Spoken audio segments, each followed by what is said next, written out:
Hello and welcome to episode 19 of the Lost Decades podcast. This will be covering the years 1500 BC to 1480 BC and maybe some like wiggle room around 1480, but Mhm. um I'm Austin, I'm Andrew. and I think this episode will be it's a shorter time period, but there's still good amount coming on. But I do feel like it's kind of setting a lot of stuff up for next episode, namely Amenhotep the third will be basically I think you mean Thutmose. sorry, Thutmose the third. But then after that, we are going to get to, I think, Amenemhat the third, and there's a lot that's about to happen. Amenhotep. I think this will be kind of a calmer episode, especially compared to last one, because I was extremely jet lagged and tired last episode, and Andrew may or I may may or may not have have drank been under the alcohol. influence of certain So substances. I'm So not used to Sunday podcasts, so I wasn't yeah, ready. Sunday podcasts are hard. So I guess just jumping. Actually, no. Yeah, I don't know. Do Let's you have just jump right in. I mean, unless you had in, something to right? say, right? Yeah. So I don't know. I feel like maybe we should have a name for this segment at the beginning where we're not just going straight into like a country and it's just sort of random like information. So I don't know. Lost details, maybe. But Fair I enough. looked into the Horus name. It's almost like corrections. It's like reviewing last episode.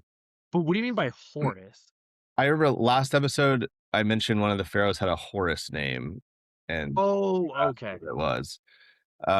So it represents the king. It's the oldest and most sacred title of ancient Egyptian pharaoh, representing the king as the earthly embodiment of the falcon god Horus. Um, but it's written inside a rectangular frame called a sarek, which represents the royal palace with a falcon resting on top. And is this different than a cartouche, I'm assuming? I think so. Yeah, I think it's part of a cartouche, maybe, or it's like a different Okay. type or something. That's what's weird is, yeah, they all have these like very specific. It's like we don't have anything like that in English. It'd be like if we had certain categories for like boxes that we put around words and stuff like.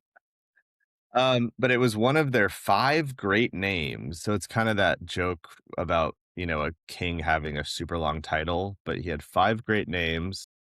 And apparently Horus was the sky god. He was the son of Osiris and Isis. So we haven't done our Egyptian mythology episode yet, but this is a little taste of that. He defeated the chaotic god Set to claim the throne of Egypt.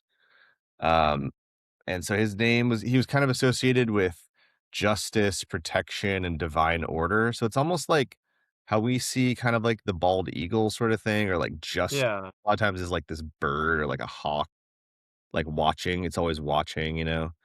Um, and I was kind of looking into how Ra is also like a falcon head, and so is Horus. So apparently they were like combined sometimes.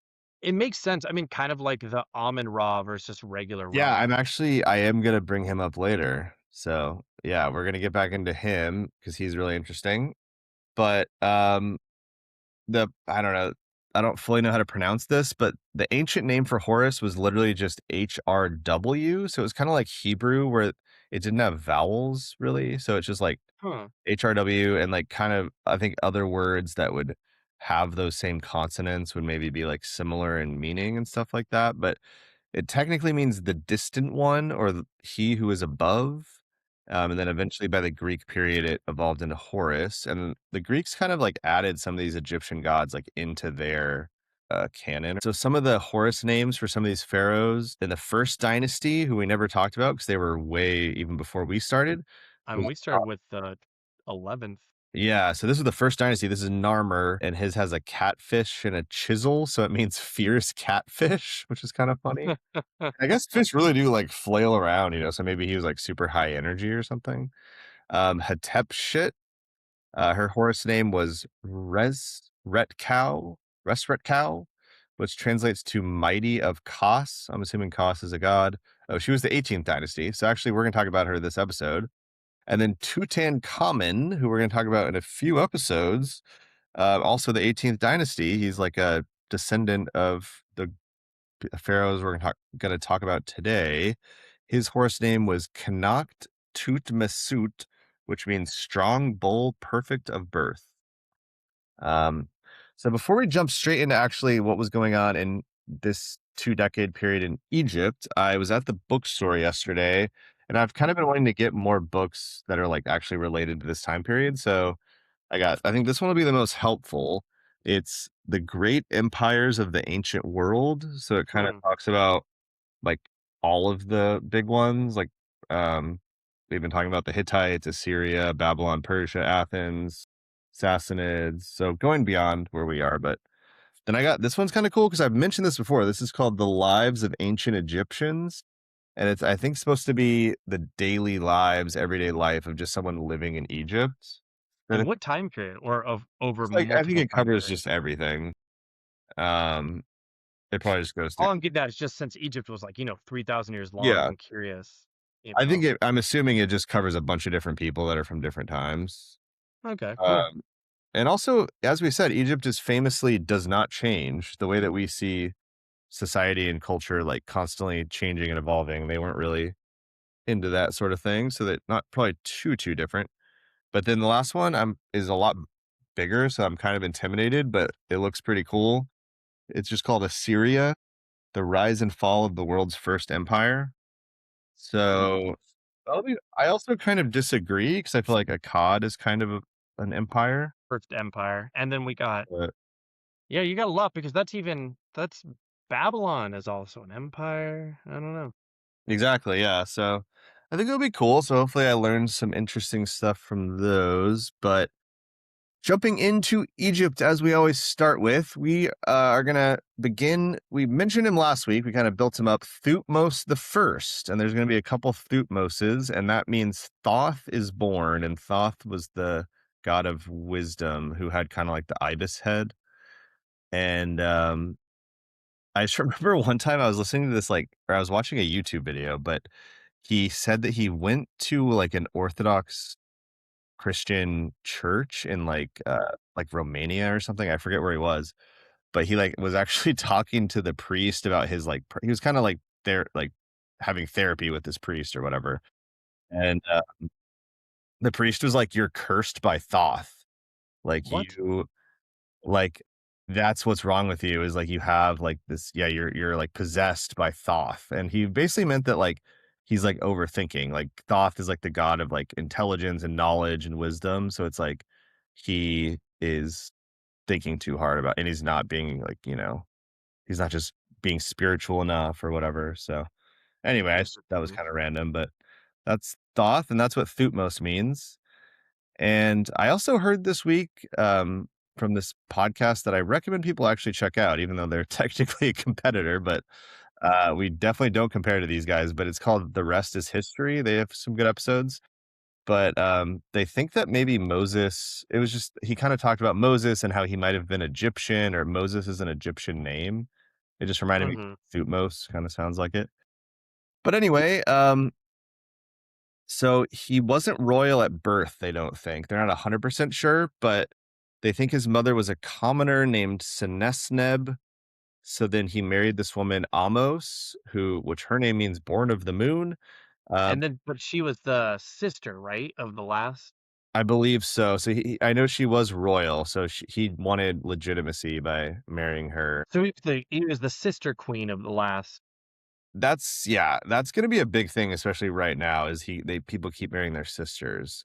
So like I think I said this last week, but Thutmose goes all the way up to the Euphrates River in Mesopotamia, which is kind of a crazy meeting of worlds. Like so far, they've been kind of separated, but it's like, all right, the Egyptians are in Mesopotamia now, and it also sort of makes sense because, as we know, Mesopotamia is very weak right now, relatively weak. Uh, Well, and also who they're butting up against is the Mitanni. and the Mitanni are growing, who we're going to get into. No, but I mean, that's what I'm saying, that's who they're butting up against. I thought that was Yeah, interesting. no, it's true. And because what they thought was funny was that a lot of things I read said Egypt saw this as more as a buffer state, not like a real state. And Yeah, so because of that, and we'll talk about it later, the Mitanni kind of influenced that region, and Egypt was basically like, for now at least, these two kings or pharaohs were kind of like, who really cares? That's not our region Yeah, anyway. It's just sort of like a buffer. Like, that makes sense. And what I was thinking about, I could be wrong, but the way that it feels to me is that we're coming into the new kingdom. We pushed out the Hyksos, and it makes sense that they have all this foundation of, history, but it feels like it's really the first time, maybe not the first time, but it's a big moment where they're feeling weak and they finally defeated their like enemies who had taken over and they're back in power. And I think that kind of the momentum of that like really pushes them into like the new kingdom where it's we're gonna hear about all these really powerful like warrior kings and they're gonna end up taking up. yeah, no, that's what I've read too, though, is that like it's almost like they got a chip on their shoulder of like, Yeah, I can't believe we allowed that to happen. So like we're never gonna almost do like we're that gonna again. overcompensate. Like we're gonna push because they talked about going to the Euphrates. No Egyptian pharaoh had ever done that. And we're on the Yeah. 18th dynasty. No pharaoh had ever done that. And he's just like, yeah, I'm just gonna like do it in one lifetime. Yeah, and I think they wanted to kinda have that buffer, and it makes sense that, yeah, Mitanni is still growing, that they don't really have any strong rivals. Even the Hittites, like, they're having a good moment right now in Egypt. Well, and then the opposite end too. I read the same guy, Mitanni the first. He pushes to the fifth cataract Thutmose the into first. Nubia. What? I think you said Mitanni the first, but Thutmose the Oh, first. no, sorry. Yeah, I didn't mean that. That's Sorry. okay. Thutmose the first. Sorry about that. Yeah. Getting Yeah, all the names mixed up. There's a lot of names. but I think Um, yeah, he discovers it and, well, in his mind, he discovers it, and he's thinks that the Euphrates is flowing the wrong way because 'cause they're used to the Nile going south to north, and this one's going north to south. Which would have been, you assume that they all go the same direction, and so that would have been, for him, it's pretty mind blowing. And but I just thought it was cool that he pushed all the way to the fifth cataract. Like, I had like a map of where the yeah, well, cataracts are, actually, and let me that's get into that so because far low. I Like, kind of have a timeline for that. So basically, in the Euphrates, he puts like a boundary stele that no one's found yet. He had two sons, Wajmos by an unknown woman, and then this guy Thutmose, who is going to become Thutmose the second. And two daughters, Hatepsut and Neferubiti by Amos, his wife. And he had like a main wife, who I don't know if we've said that yet, but sometimes they had like side wives and stuff. They had like a harem mhm. situation. But two of his kids died young. And so, yeah, Thutmose the second is going to marry his half sister, Hatepsut. And um, It But I later just wanted on, to Hatshepsut is gonna say that her father, wanted her to be pharaoh, but most people think that was probably propaganda that she's later but next episode true, but they do say what I was reading was that Thutmose. Wait, no, never mind. I'm getting into the second. Sorry. that's what we can't really talk about Hatshepsut till next week, Yeah, yeah, you're well, but it's not that we can't talk till next week. It's just I was focused on Thutmose the second, which I realized is distracting me. So yeah, yeah. so let's keep going with Thutmose the first, Yeah, but, no, I agree. um Because the big thing is how Thutmose the first and the third, which we'll get into next time, are like the two big players. So he pushed the border south and north farther yeah, than Egypt had ever been, so which is right when crazy. he takes over, Nubia rebels. So he travels up the Nile and he personally kills the Nubian king. And he apparently hangs the king's body from the prow of his ship and returns to Thebes. And so then this is when he leads a second expedition against Nubia a couple years later. And he orders a canal dredged that had been built by Senostrus the third of the 12th dynasty. So he dredges that to like have easier travel upstream to kind of be able to control it better. Essentially going around the cataract, which is interesting. Right, right. And he puts a stele at Tombos, which records that he built a fortress there, which is near the third cataract. So yeah, I think the furthest south that anyone's ever gone. So he's going far north, far south. So he permanently extends Egyptian military presence, which previously had stopped at basically the second cataract was the further. Well, and he pushes it to the fifth. And then That's eventually, yeah, he is gonna push it even farther. And then I guess then this is when he has his campaign in the Levant and Syria, the conquest of Megiddo, and it's the first reference to the Mitanni, who we're gonna talk about. Um, mhm. and there were apparently 20 sites that we know of in the Levant that were destroyed at this time. And it appears that they weren't trying to control the whole area. They just wanted to kind of show their power and just kind of build like a buffer and be like, don't come over here again. And then, yeah, Yeah. there's more rebellions in Nubia. And yeah, goes all the way to I guess you said the fifth. I thought it was just the, It's yeah, well, at least what I found was the 5th because the, Senusret the 3rd or the 2nd went to the 3rd cataract, I'm but realizing I haven't been switching pictures, but yeah, I can show a map real quick of like, I don't know if actually the cataracts aren't really I think it up. was the previous one right there. Does that show the cataracts or no? Not really, I had one, so never mind. But, that is reminding me that, maybe I should save this. I have the Code of Hammurabi here, but maybe I'll just save that for a second.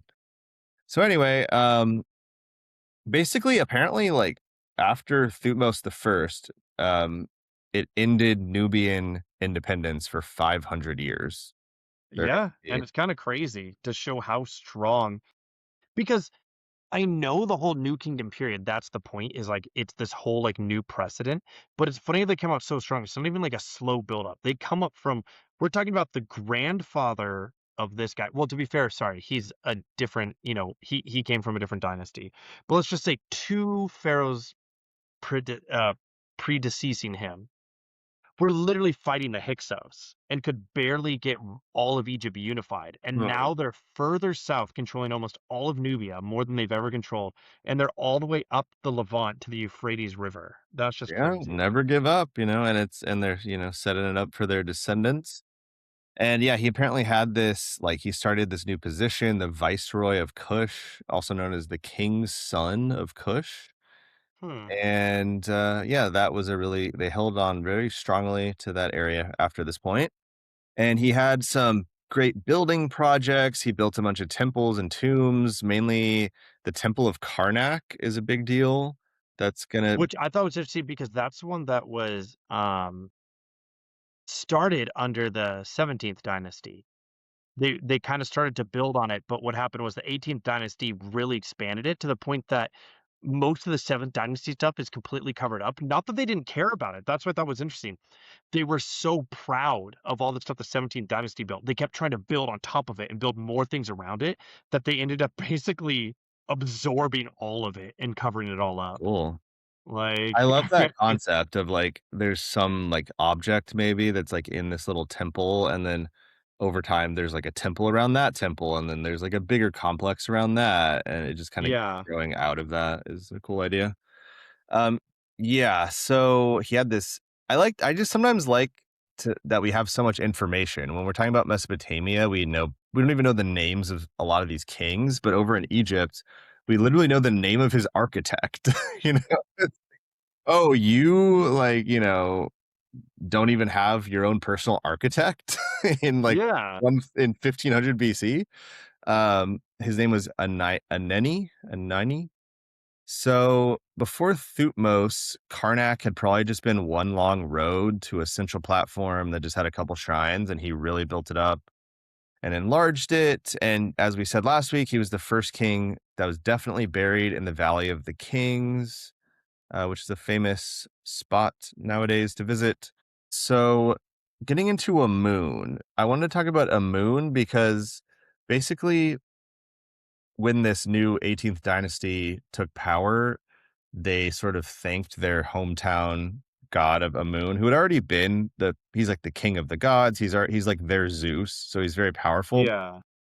They almost it's almost like what you hear about with Constantine, where when he won that battle and he thought he saw like a vision of God or something, so then he gets Yeah. Christian. It's not quite like that, but it's just this idea that like suddenly they just get even more into Amun.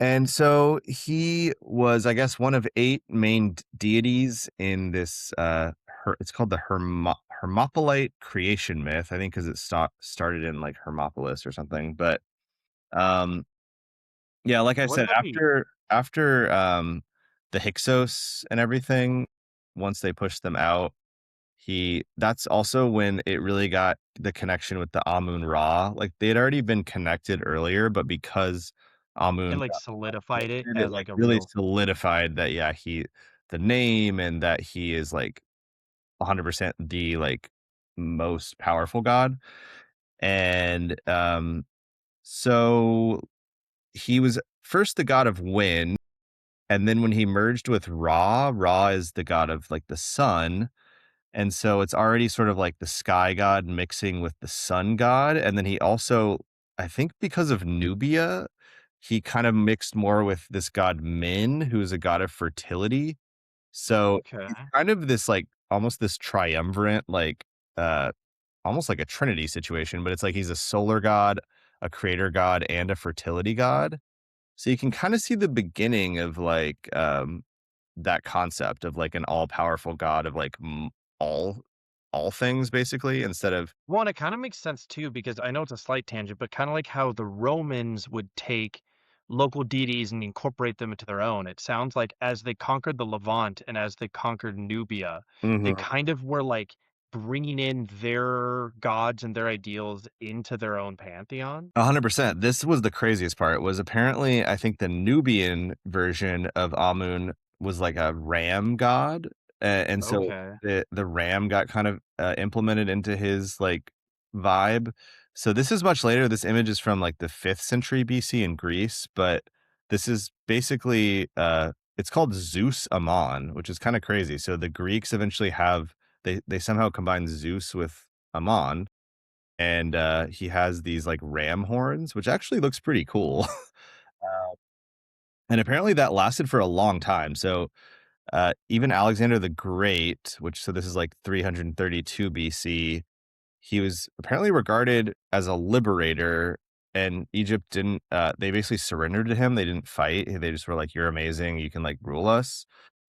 So then he was pronounced son of Amun by the oracle at Siwa, and he was identified as a form of Zeus, and Alexander was often referred to as Zeus, or sorry, he referred to Zeus Ammon as his true father.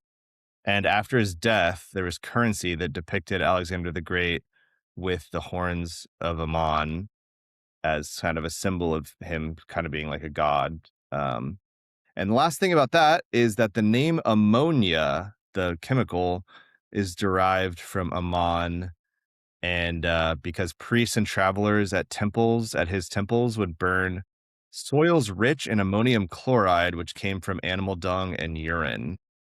What the Isn't that crazy? Yeah, that is crazy. So that's Amun, and this isn't a mythology episode, but I just thought since there sort of this shift is happening where he's getting more powerful. So now we're going to go into Thutmose the second, which was his son, and we don't really have much to say about him. So it, Which is funny, it's the, because I don't wanna go into Thutmose the third, but I mean, because yeah, Thutmose the first and third did so much, he's kind of like the not the forgotten pharaoh, because he existed, people knew about him, he was still respected, but, like, he just didn't live up to his son and his father, which is just so it funny. happens. It's almost like there's been too many good rulers in a row. You got to have one kind of dud in there somewhere. And it's I not like, mean, it makes sense too because it's like I get what you mean. Like I know it sounds almost like a joke, but it's like you literally can't roll the dice and roll a six every time. Like it's right. just You not can't gonna roll a happen. 20 every So time. Yeah. yeah. So you know, But we don't know much about him. He's overshadowed by he has a lot of just it's almost like being in a celebrity family where there's like multiple, like the son is also an actor, and then there's like the random like other son that no one knows, or like the lost Jonas brother. There's like a fourth brother. So basically he's overshadowed yeah. by his father, Thutmose the first, his half sister slash wife, Hatshepsut, and his son Thutmose the third. There's And relatively then I few. even heard that one of the things I was reading was that Hatshepsut kind of like some people thought maybe she was in control.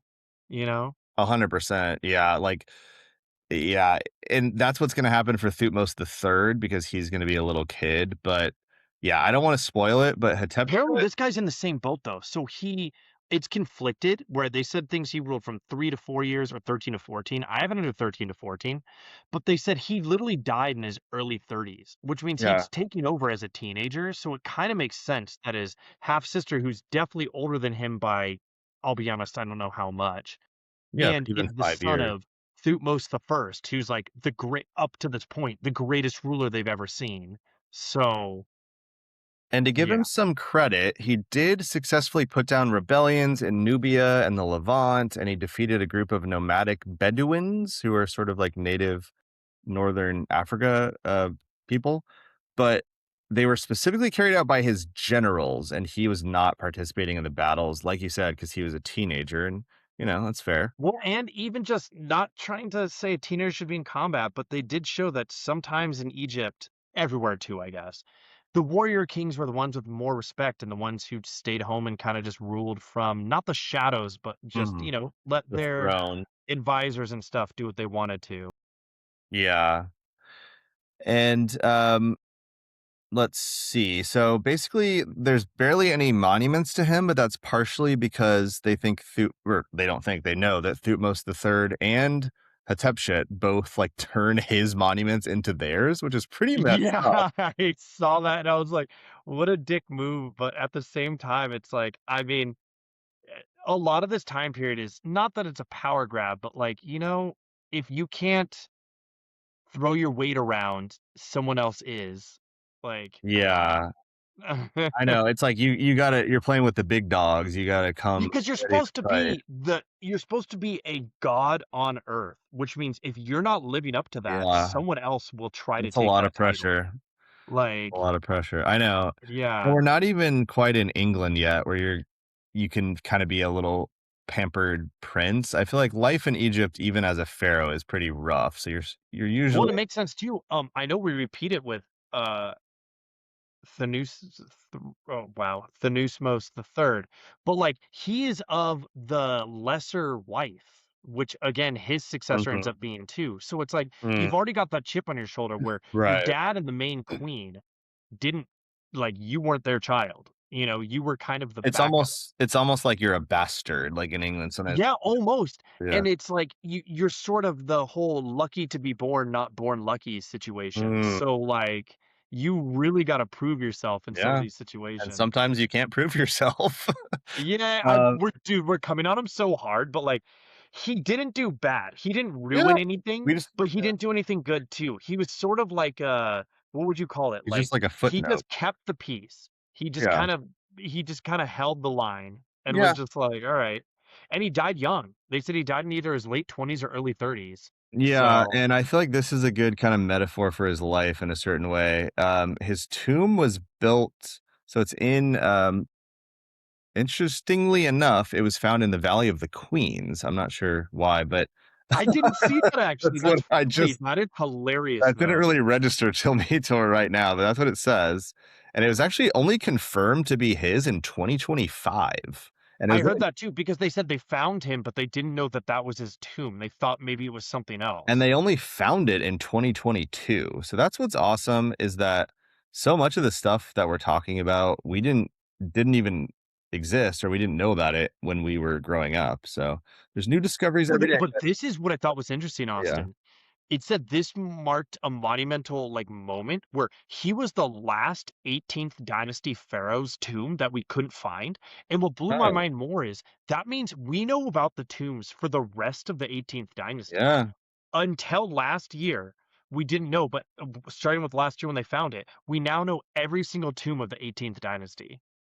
It is cool because we constantly talk about how we don't know anything that happened, but it's nice when we actually do know more than we might think. I And remember that too. I just stumbled across a photo of his pharaoh. That's crazy. well, the last thing I was gonna say about his tomb was that it was built under waterfalls, which sounds really cool, honestly. I would wanna be buried in a tomb like a giant temple under a waterfall, but it led to periodic flooding, which damaged it over time, so it got relocated. So that's probably why it ended up in the Valley of the Queens, maybe, but, next week we will talk about, as I said, Thutmose the Third. So look forward to My that boy. and Hatshepsut.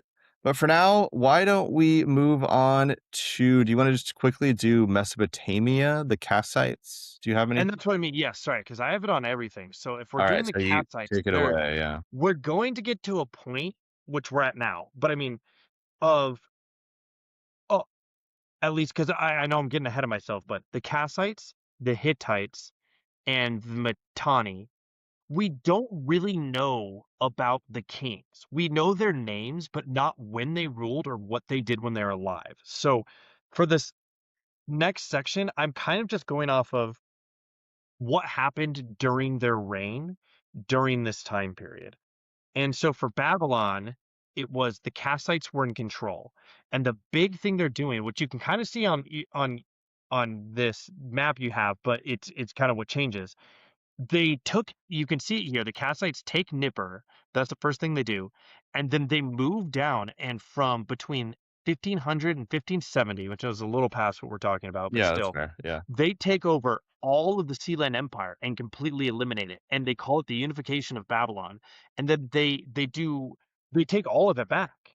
And again, it blows my mind that this was that time period where this was the heart. This was Sumer. Akkad was secondary. It wasn't Hmm. until Hammurabi that he put Akkad. Well, Akkad was on the map because of Sargon. But what I mean is just Hmm. Babylon had really pushed it into the forefront. And for the longest time, Sumer was what you wanted. That's where Isin, that's where Larsa was, all that. Yeah. And then they kind of fell into a backwater, and it was just Babylon. And then as the Kassites took over, they pushed Sealand out. We're talking about we're talking about Larsa, we're talking about Isin, we're talking about Nippur, we're talking about Uruk. Like they take it all back and revitalize it. And they in fact they do such a good job, they rename it to the Card sorry, I have it written down. I'm just trying to read it. Carduniash? No idea, Um but they okay. they call it the Carduniash Empire. It named after the Kassites and stuff. But the big deal is that, yeah, they shut down the Land Sea Empire. They completely destroy it. And they said one of the reasons they think we don't know much Hmm. about the Land Sea Empire or kingdom, well, there you go, right there, is the fact that when they went in, they did massive like reconstruction projects and revitalization projects to bring these cities up to like modern standards. And they think by doing that, they essentially did everything they could to erase the Lancey dynasty from ever of existing because it was kind of a stain on their legacy that Babylon lost it at all. And so by redoing that, they said they think there might have actually been a lot of info from the Land Sea You keep calling them the dynasty. land sea, but it's The Sealand. Sealand? Yeah. Damn it. I keep mixing it up. Sealand But does anyway, sound like a ripoff of SeaWorld, so I get it. yeah, the Sealand Empire, they literally destroyed as far as we're aware, they destroyed the skulls. They scraped the statues to re-chisel in their stuff. And they're basically like they tried to make it seem as though they never existed. So it's a miracle that we have anything at all. You I know, know, that and I they do think like because I don't know, I feel like even when you were describing it, you were kind of like they're a backwater, no one cares about them. But for all we know, like Sealand was actually doing pretty well. It was just that they got completely obliterated later, so we have no evidence. True, and to be fair though, what I guess I meant is and backwater might be harsh. Actually, it is harsh. The main thing though is that under the Sealand Empire, Hmm. they or kingdom, they were not at the height that they were when they were even just Sumeria. That's true. The cities had much of a smaller population. The fields Yeah. had mostly been salted. There were very few walls amongst the cities, and they were kind of just surviving.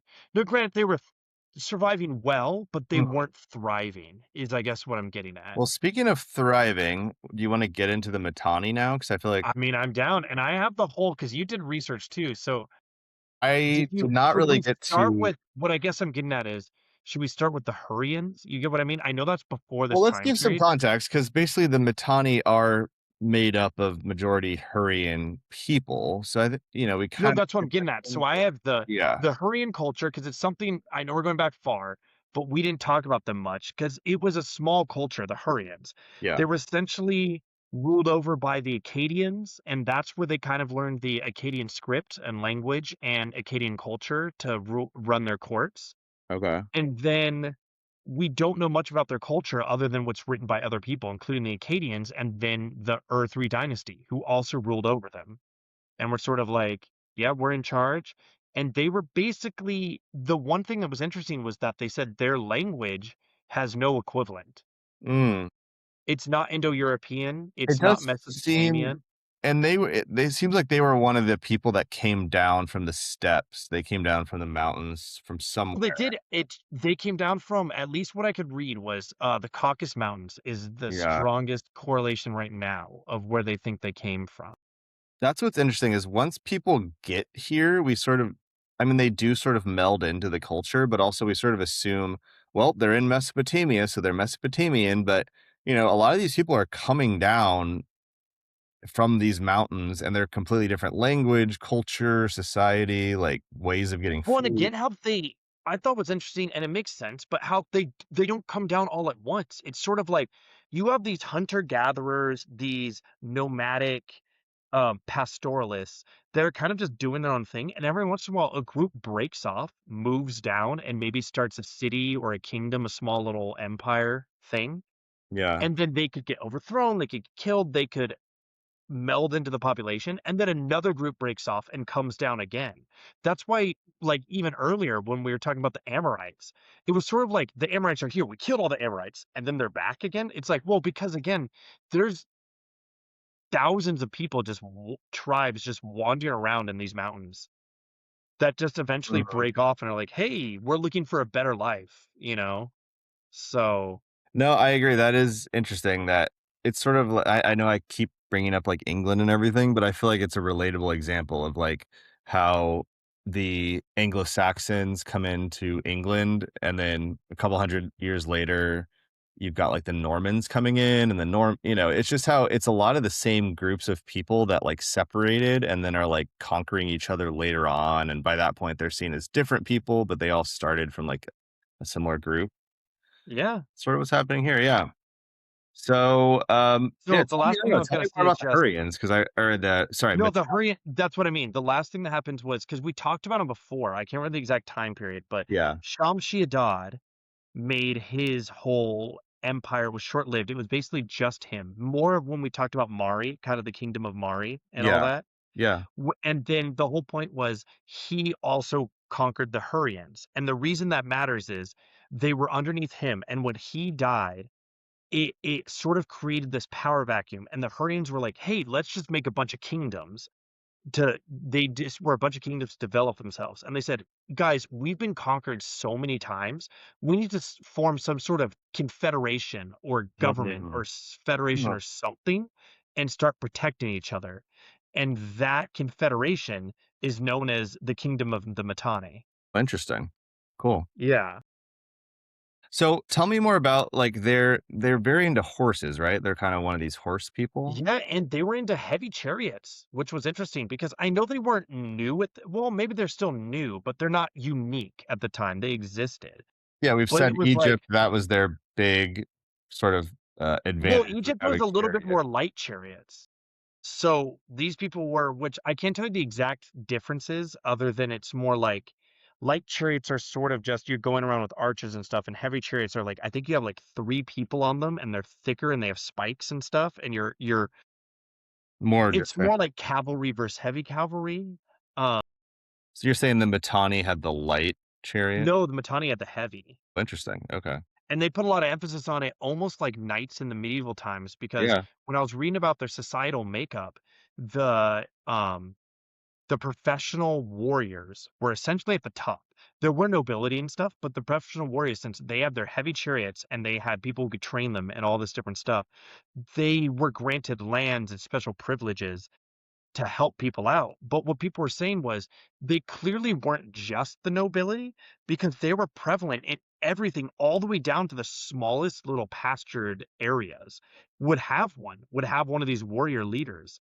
And they said it showed that a they were mare? just necessary for protection and necessary Yeah. for defense and and holding it together. And I thought it was just interesting because we've heard this before, the warrior kings, the warrior, I don't know, just nobility. And Mhm. it was just The interesting that their night. whole empire was built around that. So, It is cool, yeah, it's cool to think that they basically have knights that are stationed around to keep control, and that's something that empires are gonna do for the rest of history. and they were able to capitalize on it because that's the point is since we talked so much about the Hittites last time, which we'll talk about still a little bit, but going still in the past, when we talked about Hattusili the first, he was the only one hampering the expansion of Mm, the Mitanni kingdom. he And was in fact, we even talked about one time he was pushing out west. He was going to get all of Anatolia, going to those islands almost where Greece is. But the whole point was Hattusili, starter of the Hittites, was expanding into the west, and the Mitanni were doing so well that he had to go back home to fight the Mitanni and defend his well, I say the West. His Eastern Front, but it's the Mitanni West. He had to defend the Eastern Front against them, and that led to him getting killed. And then, Mershili, his son, took over, and he's the one who came through and destroyed Yamhad, and then went down and sacked Babylon, yeah, which, funny enough, allowed the Mitanni to expand even farther. yeah, They started pushing in, and then after Mushili died, we talked about how they had successive kings that were just constantly infighting and assassinating and kill each other. The Mitanni just kept pushing them back. mm, Everything that the Hittites conquered in their east, the Mitanni west, the Mitanni just came in and took it, and they just pushed them in until the Hittites were essentially just in their core regions, and the Mitanni were controlling everything. interesting. I know that's one Yeah. thing that I like is that, we'll talk about, "Oh, and then the Hittites are very weak right now, and they don't have much going on," but then that basically means that there's gonna be some other group that is powerful that's gonna fill up the power vacuum, so it's a give and take.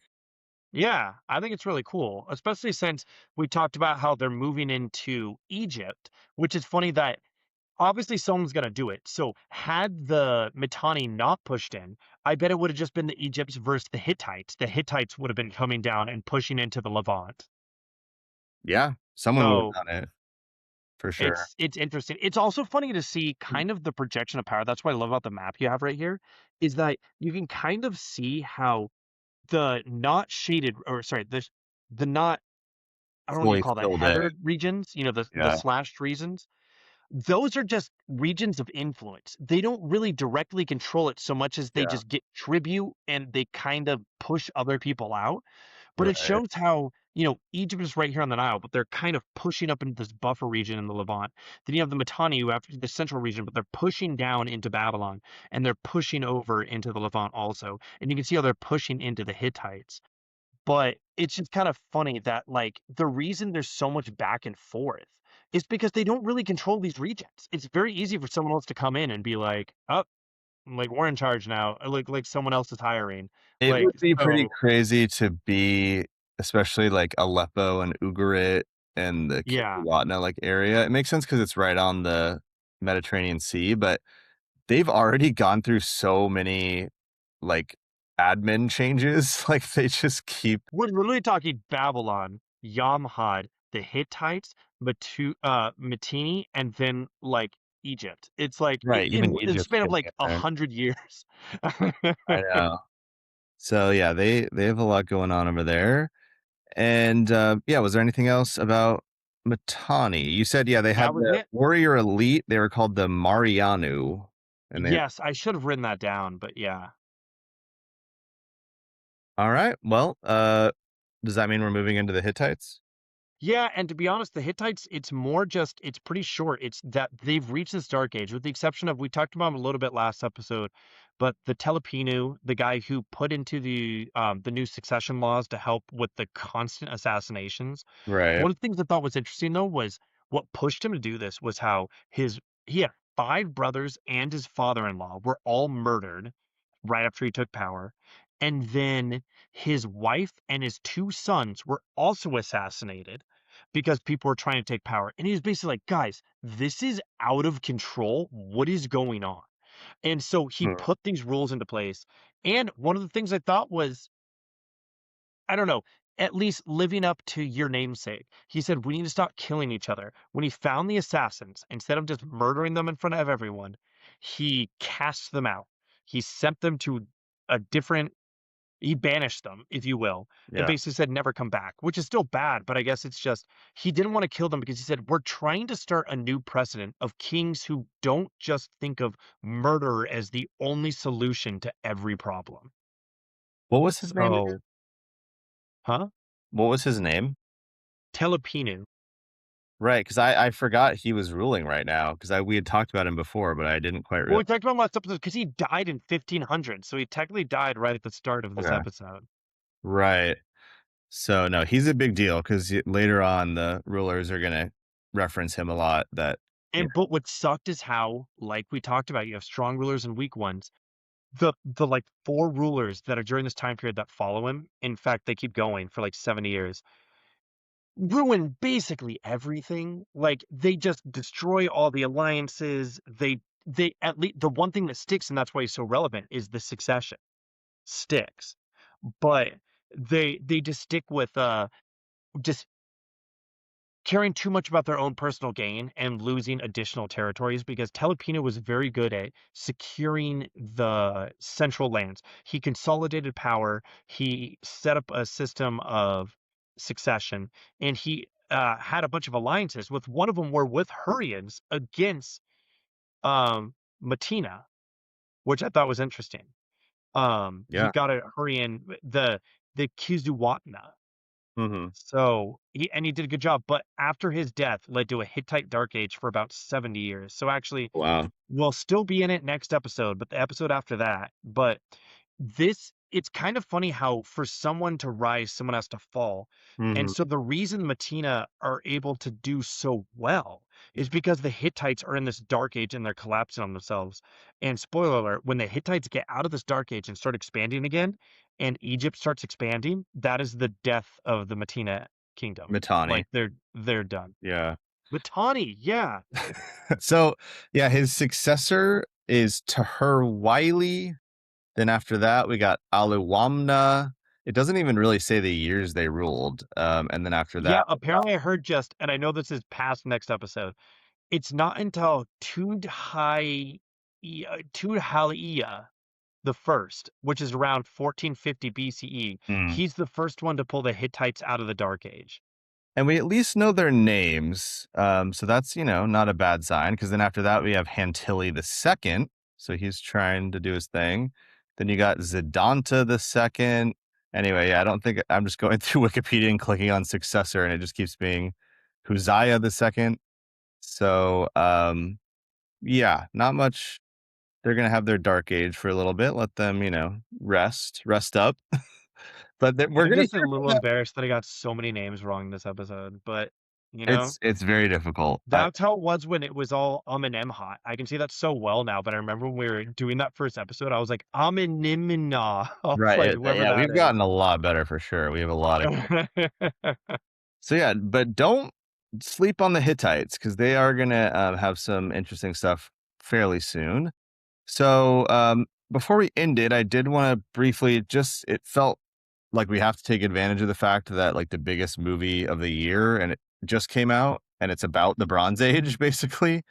So Homer, I think, was written or not written, but I think Homer, if he existed, was alive around like the year 800 BC.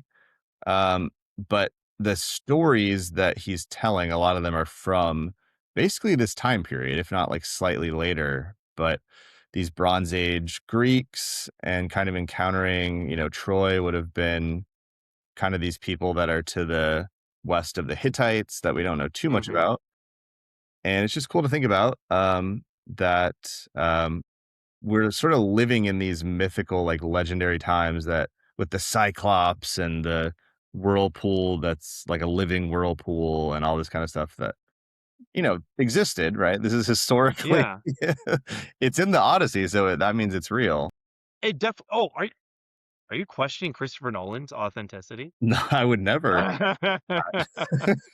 He wrote Batman, and that's a true story. So, Yeah, I've met Bruce Wayne, when he I was lives in in they Gotham. call it Gotham, but it's because he just didn't get the rights to Chicago. So, Oh, I didn't realize that.